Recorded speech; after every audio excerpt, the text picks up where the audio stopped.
Hi, this is Brian Victor, and along with Dr. Perrin, I'll be helping to administer this course, the licensure exam prep. So before you launch into the content modules, and before you start your study, and before you develop your customized study plan, I wanted to just briefly touch on some strategic studying techniques.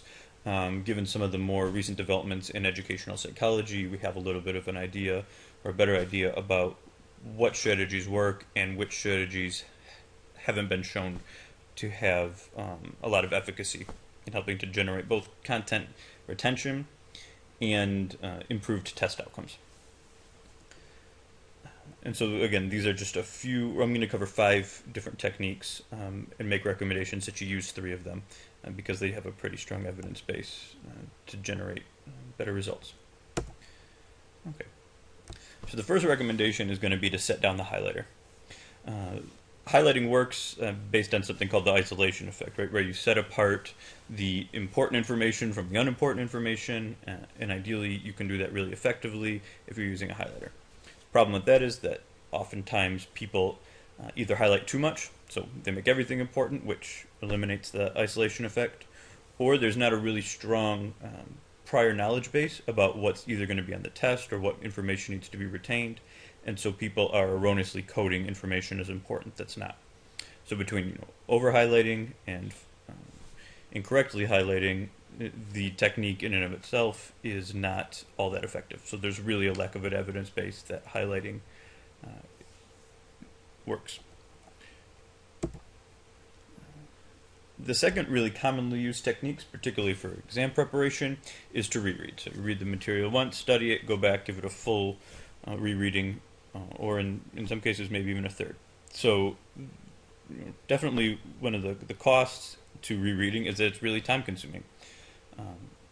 And for our purposes here, there's a lot of material to cover, and so you want to be strategic about it. Rereading definitely lacks an evidence base. The one thing I would mention, though, is that for some people, rereading helps to alleviate test anxiety. And so since test anxiety can be a very large impediment towards success on the test, if rereading helps to reduce that or lessen your anxiety, and you have the time for it, then you may want to consider working that into your study plan. Okay, so 3 techniques that have been proven to work. And the number one technique that we know works is distributed practice. And distributed practice means that you space out the times which you study over a period of time, and that you limit the amount of time that you study during each of those study sessions. And so hopefully one of the benefits that you'll receive from taking this course online rather than, say, an intensive weekend course is that it has distributed practice built in to the design of the course. Right? We've laid out the modules that you can space out and then get the benefits of distributed practice. All right, so for practice testing, just like distributive practice, it's highly recommended based on the evidence. This has been shown to improve both content retention and test outcomes. For the purpose of this course, practice testing is going to primarily take the form of completing the test questions that you'll find in Volume 2 of the social work educational services materials that you either picked up or that were mailed to you. Another form of practice testing in this area might look like flashcards. And basically, it's going to be anything that assesses your ability to do well on a future test. And an additional benefit here to doing the practice testing is going to be to give you some familiarity with the test. You're going to see what kind of questions are being asked, and also, really importantly, how those questions are constructed, so that when you go to take your licensing exam, you'll already start to feel pretty comfortable with the questions that you're seeing in front of you. Another thing you may want to consider as you construct your customized study plan is to combine or work in distributive practice along with practice testing. By conducting your self-assessments after you've taken a break from study. So let's say you've worked all the way through Module 3.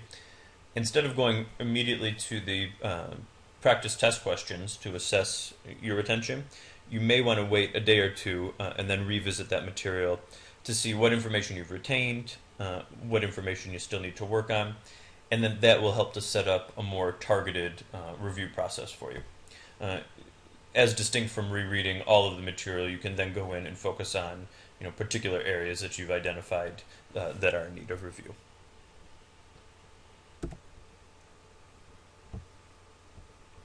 Okay, so the third and final evidence-based technique we're going to recommend is elaborative interrogation. So elaborative interrogation involves asking why a particular fact is true and generating a response to that question. So the technique is really about understanding the reasons why something is true and not just accepting it as a fact on face value. You really want to understand, again, the underlying reasons why that's so. So to just engage in that process of asking why is useful in helping to retain information, but even beyond that is when you can explain to others why certain facts are true. And so to that end, and to take advantage of this technique, elaborative interrogation, we've developed forums and set those up on Google Plus for participants in this course to ask each other questions and for individuals to have the opportunity to provide answers to those questions. And so our hope is that in this, that exchange within those forums is going to really help to increase information retention and then ultimately help us to achieve our ultimate goal, which is successful completion of the test. All right, so that's all I have in terms of study techniques. If you're interested in these or others, please don't hesitate to contact me.